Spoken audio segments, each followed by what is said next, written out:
Hello दोस्तों, मैं Mahendra Kumar Saini all over private ITI में आपका स्वागत करता हूं। जैसा कि आप सब लोग जानते हैं कि हमारी 19 अप्रैल से ऑनलाइन क्लासें लग रही हैं सभी सब्जेक्टों की, और मैं आपकी वर्कशॉप कैलकुलेशन एंड साइंस की ऑनलाइन क्लास लेकर आ रहा हूं 19 अप्रैल से। इसी चीज़ को आगे बढ़ाते हुए हमारा जो टॉपिक मेंसुरेशन का चल रहा था, उसमें हमने कुछ प्रॉब्लमें सॉर्ट आउट की थी पिछली वीडियो में। अब अपना नया टॉपिक है मेंसुरेशन में कि जो अनियमित आकृतियाँ होती हैं उनका क्षेत्रफल किस प्रकार से ज्ञात किया जाता है। जैसे नियमित आकृतियाँ तो क्या होती हैं? नियमित आकृतियाँ जैसे वृत्त है, चतुर्भुज है, आयत है, वर्ग है। चतुर्भुज में भी समलंब चतुर्भुज, सम चतुर्भुज, समांतर चतुर्भुज, त्रिभुज। त्रिभुज में भी 3 तरह के त्रिभुज होते हैं: समकोण त्रिभुज, समबाहु त्रिभुज, समद्विबाहु त्रिभुज, विषमबाहु त्रिभुज। तो इन सब के फार्मूले हैं एरिया निकालने के, तो उन फार्मूले से हम इनका एरिया ज्ञात कर सकते हैं। लेकिन कुछ अनियमित आकृतियाँ होती हैं, जैसे आपको फील्ड बुक वगैरह में देखने को मिलता है, या फिर आप सर्वेइंग में, सर्वेयर में सर्वे ट्रेड होती है सिविल से रिलेटेड, जिसमें आपको सड़क वगैरह इनके क्षेत्रफल निकालने के लिए अनियमित आकृतियाँ हो जाती हैं। क्या हो जाती हैं? अनियमित आकृतियाँ हो जाती हैं। तो इनका क्षेत्रफल निकालने के लिए हमारे पास में 2 रूल हैं। एक तो सिम्पसन नियम द्वारा, कौन सा नियम है? एक तो सिम्पसन नियम द्वारा, और दूसरा मेथड है समलंब चतुर्भुज नियम द्वारा क्षेत्रफल ज्ञात करना अनियमित आकृतियों का। जैसे ये कोई आकृति दे रखी है आपको, ये टेढ़ी मेढ़ी, ये एक बेल्ट है जिसकी लेंथ दे रखी है बेल्ट की यहाँ से यहाँ तक, लेंथ ऑफ बेल्ट। तो इसमें क्या करते हैं हम, इसका क्षेत्रफल ज्ञात करने के लिए, क्योंकि ये एक पर्टिकुलर न तो आयताकार आकृति है, न त्रिभुजाकार है, न वृत्ताकार है, न चतुर्भुजाकार है, तो इसके लिए हम क्या करते हैं कि इसको समान छोटे छोटे भागों में तोड़ लेते हैं। क्या कर लेते हैं? समान छोटे छोटे भागों में तोड़ लेते हैं, जिनकी बीच की दूरी, इन भागों की बीच की दूरी बराबर रखी जाती है। क्या रखी जाती है? बराबर रखी जाती है। इस दूरी को और इन भागों को हम ऑर्डिनेट बोलते हैं। क्या बोलते हैं? ऑर्डिनेट। स्तंभ बोल सकते हैं हिंदी में, ऑर्डिनेट बोल सकते हैं। तो इन स्तंभों के बीच की दूरी h क्या है यहाँ पर? h। इसको समान रखा जाता है, और स्तंभों को हम मान लेते हैं y1, y2, y3, y4, y6, y7। तो इस आकृति में हमने 7 स्तंभों में इस पूरी आकृति को तोड़ा हुआ है, और इनके बीच की समान दूरी रखी गई है h। तो इससे हमारा सिम्पसन द्वारा जो नियम निकलता है एरिया निकालने का, वो फार्मूला है h/3 इंटू ब्रैकेट बड़ा ब्रैकेट छोटा bracket y1 plus y7। y1 क्या है? First ordinate plus last ordinate, first ordinate plus last ordinate plus 4 into जो सम ऑर्डिनेट हैं, y2 है, जैसे y4 है, y6 है, सम ऑर्डिनेटों का एल्जेब्रिक योग, सम ऑर्डिनेटों का सम, जो सम है, सम संख्याएं हैं, ठीक है, इवन नंबर है, इवन नंबर के ऑर्डिनेट हैं, उनका सम कर देंगे और उसको 4 से मल्टीप्लाई करके प्लस कर देंगे, प्लस 2 जो ओड नंबर के ऑर्डिनेट हैं उनको जोड़ करके 2 से मल्टीप्लाई कर देंगे, और सबको आपस में जोड़ के इस फार्मूले से हम एरिया ज्ञात कर सकते हैं अनियमित आकृतियों का। तो क्या फार्मूला है? A बराबर h/3 into y1 plus y7 plus 4 y2 plus y4 plus y6 plus 2 y3 plus y5, जैसा कि इस चित्र से हमें मालूम होता है। यहाँ पर h क्या है? h क्या है? 2 स्तंभों के बीच की दूरी है। h क्या है? 2 स्तंभों के बीच की दूरी है। डिस्टेंस बिटवीन 2 ऑर्डिनेट, यानी 2 ऑर्डिनेटों के बीच की दूरी, इन दोनों के बीच की दूरी, y1 और y2 के मध्य दूरी, y2 और y3 के मध्य। ये आपको ध्यान देना है कि ये जो h दूरी है, ये हमें समान रखनी है सभी ऑर्डिनेटों के बीच में। y1, y2, y3 up to y7 जितने भी ऑर्डिनेट बनेंगे उसके अनुसार ये क्या है? ऑर्डिनेट हैं, स्तंभ हैं। इन स्तंभों की कुछ लंबाई होती है। y1 का मान जैसे 10 है, y2 का मान 20 है, y3 का मान 30 है। इस प्रकार से इनकी कोई दूरी होगी जो हम नाप के याद कर सकते हैं। दूसरा मेथड है एरिया निकालने का अनियमित आकृतियों में समलंब चतुर्भुज नियम से। इसका है h/2। h वही है दो स्तंभों के बीच की दूरी। y1 प्लस y2 क्या है, y1 प्लस ये y7 कर लो इसको, सॉरी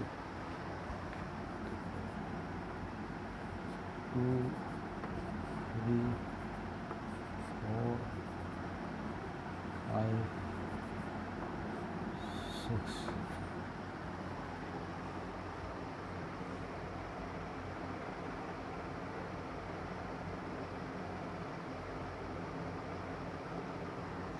समलंब चतुर्भुज के नियम से जो हम एरिया फाइंड आउट करते हैं उसका फार्मूला है h/2 y1 first ordinate plus last ordinate plus 2 into sum of other ordinate. जितने भी ऑर्डिनेट बच गए उनका पूरा सम कर देंगे, हम योग कर देंगे। तो ये अपना समलंब चतुर्भुज नियम से क्षेत्रफल ज्ञात करने का सूत्र है। तो इन दोनों ही नियमों के द्वारा हम अनियमित आकृतियों का क्षेत्रफल ज्ञात कर सकते हैं। बेस्ट मेथड सिम्पसन रूल द्वारा ही माना जाता है कि सिम्पसन विधि द्वारा ही एरिया ज्ञात करें, लेकिन कभी कभी हम जनरल तौर पर समलंब चतुर्भुज नियम से भी एरिया फाइंड आउट कर सकते हैं, जैसा कि इस चित्र में दिखाया है। तो इनमें आपको ये दोनों फार्मूले याद रखने हैं। समलंब चतुर्भुज से पूछा जाए तो ये वाला फार्मूला लगाना है, सिम्पसन नियम से पूछा जाए तो ये वाला फार्मूला लगाना है। तो दोनों फार्मूलों को याद रखिए। बेस्ट फार्मूला आपका सिम्पसन नियम द्वारा ही है। जैसे मैं एक सवाल आपको देता हूँ, अभी एक सवाल अपन करेंगे।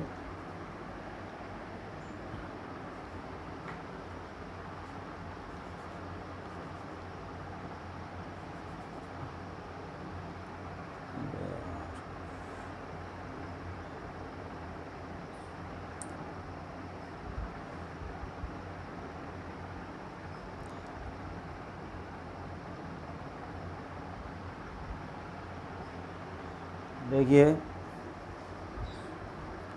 मान लो y1 का मान आपको दे रखा है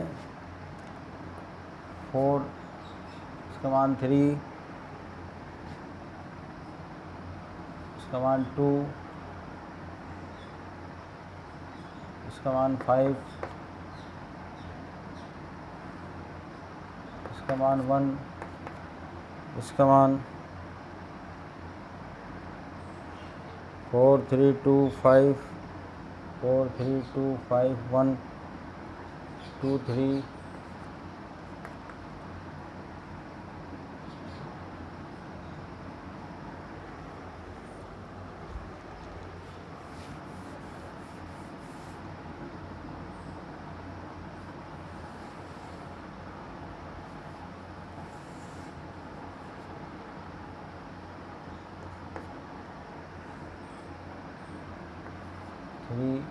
और y7 का मान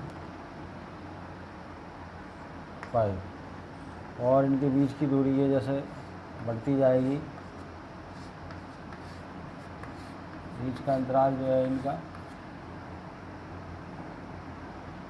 ये 0 से 5 10 15 20 25 30 और 35, यानी बीच का अंतराल कितना आ गया इनका, h का मान 5 का।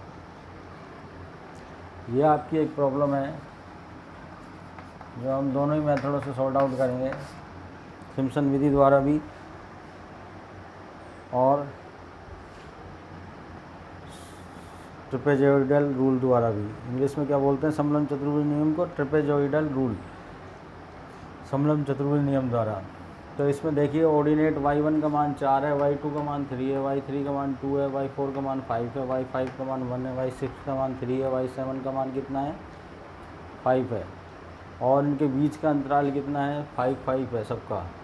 यहाँ 0 से शुरू करते हैं, ये 5 सेंटीमीटर मान लो, ये 10 सेंटीमीटर, ये 15, 0 से 15 सेंटीमीटर दूर है, ये 0 से 20 सेंटीमीटर दूर है ऑर्डिनेट, ये 0 से 25 सेंटीमीटर दूर है ये ऑर्डिनेट, ये 30 सेंटीमीटर दूर है और ये 35 सेंटीमीटर दूर है। इस प्रकार से ये आपको ऑर्डिनेट दिए गए हैं और इनके मध्य की बीच की दूरी दी हुई है 5 सेंटीमीटर।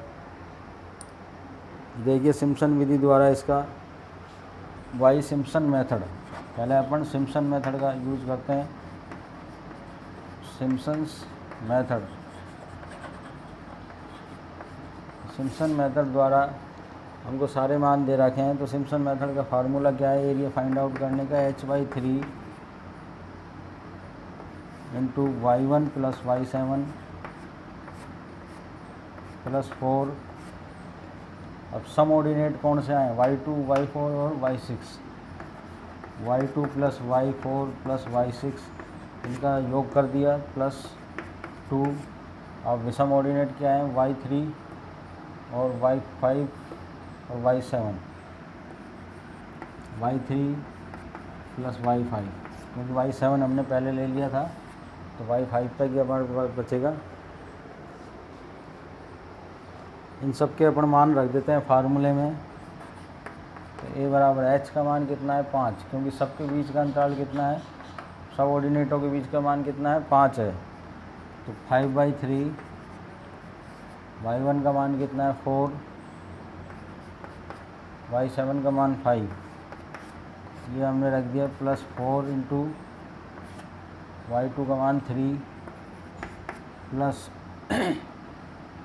y4 का मान 5 प्लस y6 का मान 3 प्लस का 2 इंटू y3 का मान 2 प्लस y5 का मान 1।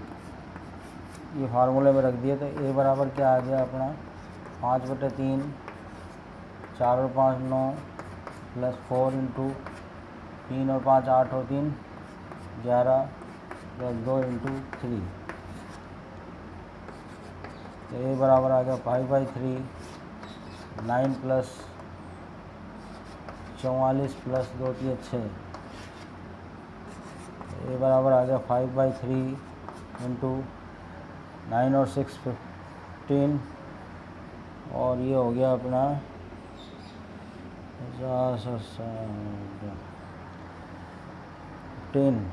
15 जोड़ दीजिए इसमें, तो हो गया 59।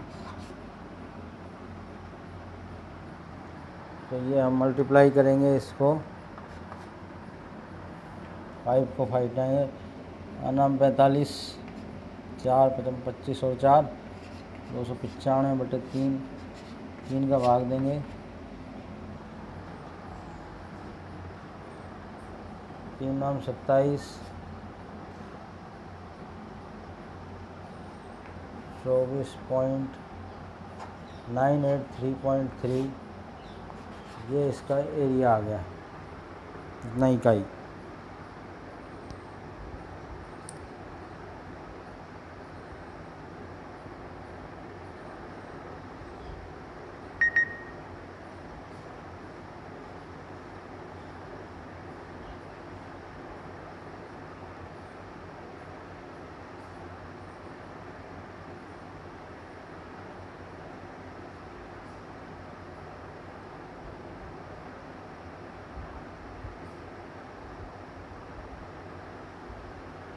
ये दूरियां अगर मीटर में है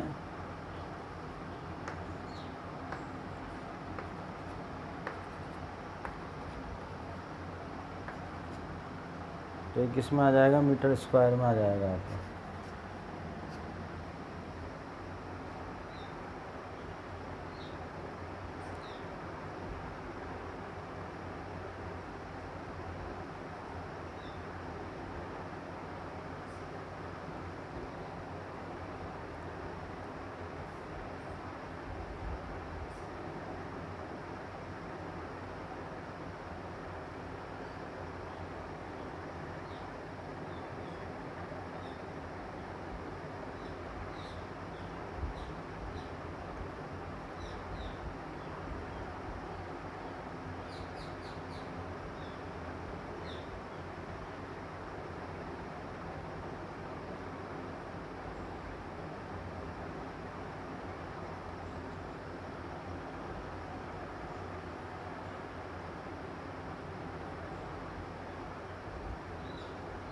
तो ये है सिम्पसन विधि द्वारा अनियमित आकृति का क्षेत्रफल ज्ञात करना।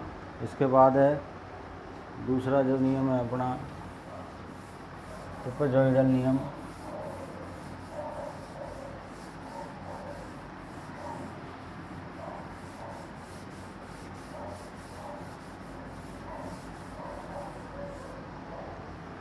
समलंब चतुर्भुज द्वारा किस प्रकार से अपन एरिया फाइंड आउट करेंगे, देखिए।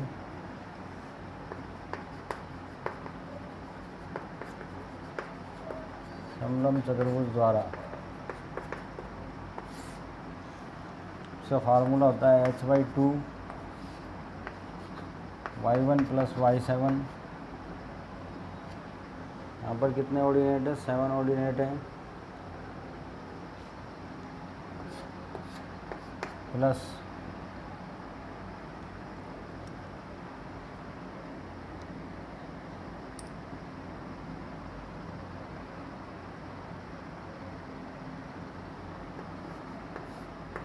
2 × y2 + y3 + y4 + y5 + y6।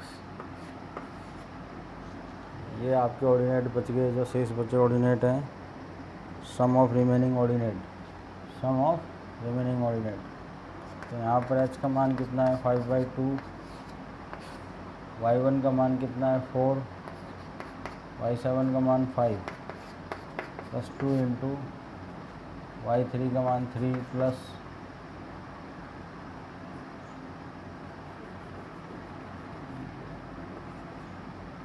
3 + 2 + 5 + 1 + 3।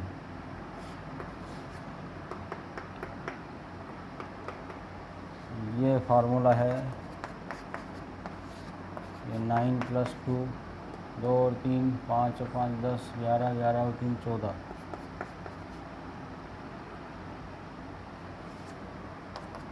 ये 5/2, 9 + 14 दूनी 28,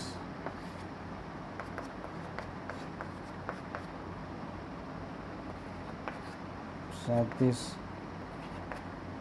35, 3 5 15 और 3 18,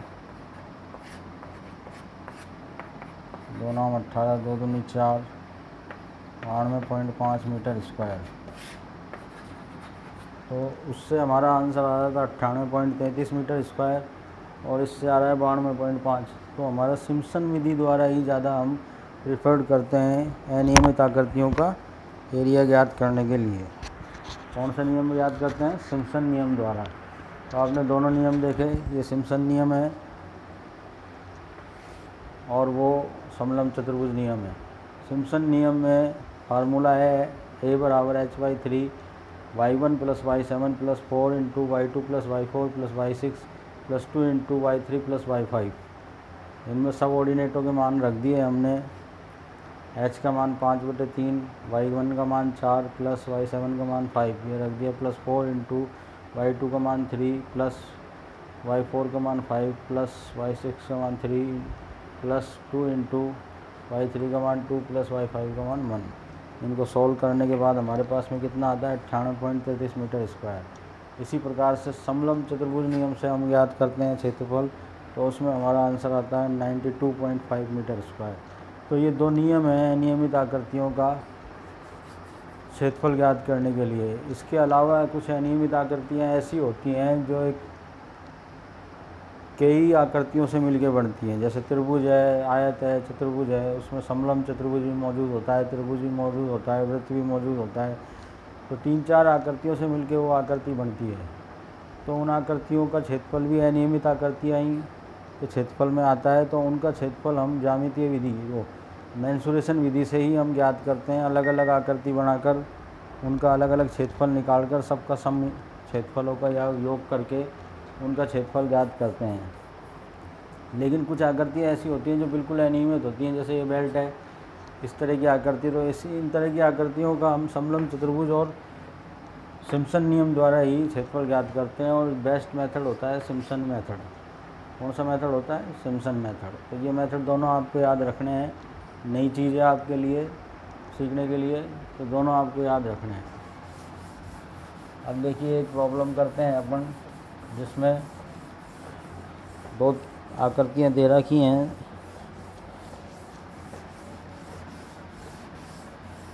जिस तरह से हमने 10th क्लास में या 9th क्लास में आपने फील्ड बुक के सवाल सॉल्व करे होंगे, जिसमें बहुत सारी आकृतियाँ बनती हैं। उन सभी आकृतियों का क्षेत्रफल निकाल के सम कर देते हैं। तो उस अनियमित आकृति का यानी फील्ड बुक का क्षेत्रफल ज्ञात हो जाता है। तो इस प्रकार के सवाल भी आपके पास में आते हैं। तो जैसा हम देखते हैं अभी,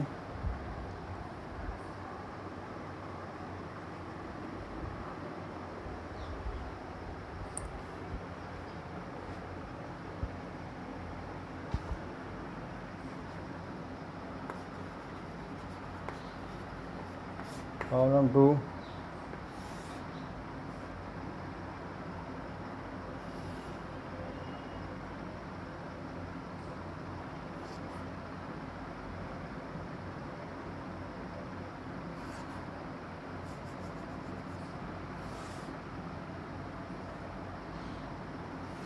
देखिए ये कोई आकृति है, इसका ये पॉइंट है ए,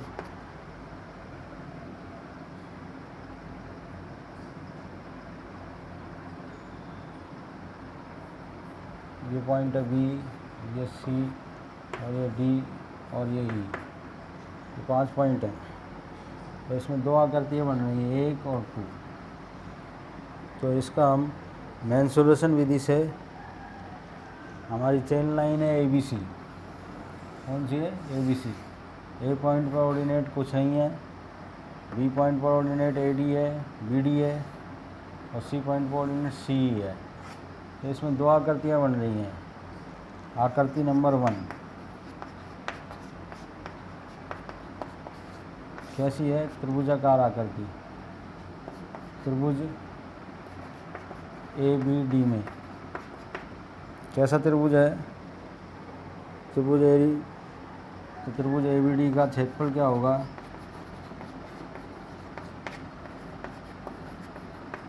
एक बटा 2 आधार गुणा ऊंचाई। सभी त्रिभुजों का क्षेत्रफल इसी से हम फाइंड आउट करते हैं। यहाँ आधार क्या है, ए बी, ऊंचाई क्या है, बी डी।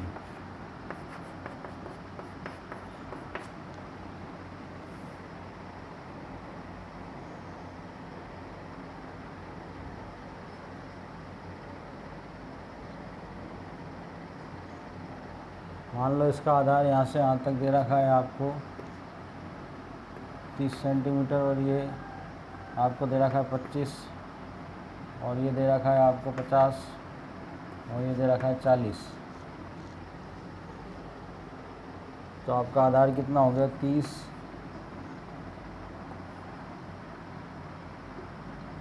× 25, तो ये 15 गुणा 25,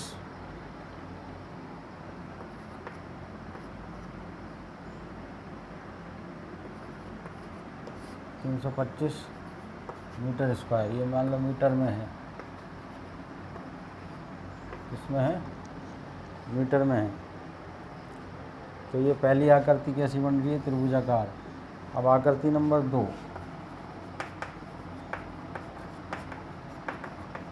आकृति नंबर 2 है समलंब चतुर्भुज। कैसा चतुर्भुज है,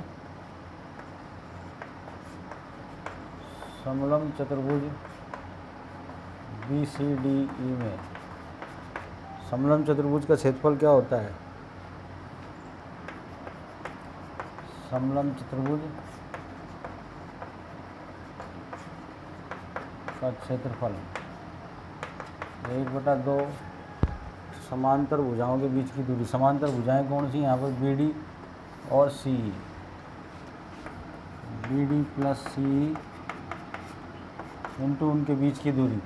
उनके बीच की दूरी ये वाली हम लेंगे 50 मीटर इंटू बी सी। ये फार्मूला होता है समांतर चतुर्भुज का ज्ञात करने का। ठीक है, तो यहाँ पर 1/2 गुणा बी डी कितनी है, 25 + 40 सी इंटू 50। तो इसको सोल्व करेंगे, 25 और 40 कितने होते हैं, 60 और 65 इंटू 50 कट गया 25, 25 × 5 = 125, 12 हासिल, 25 सिंगे 150, 150 और 12, 150 और 12 162। ये आ गया मीटर स्क्वायर।